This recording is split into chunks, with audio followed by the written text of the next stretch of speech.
वित्त विभागाची धुरा सांभाळलेले राज्याचे लाडके नेते माननीय अजितदादा पवार आज आपल्यात नाहीत।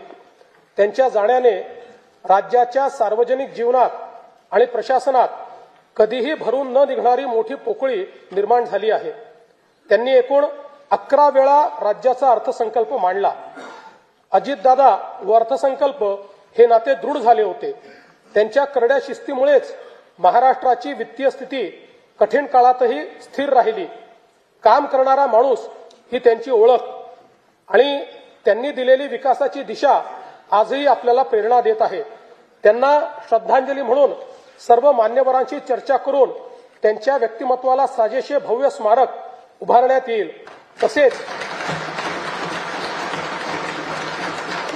तसेच त्यांच्या नावे गतिमान नागरी सेवा पुरस्कार देण्यात येईल असे मी जाहीर करतो।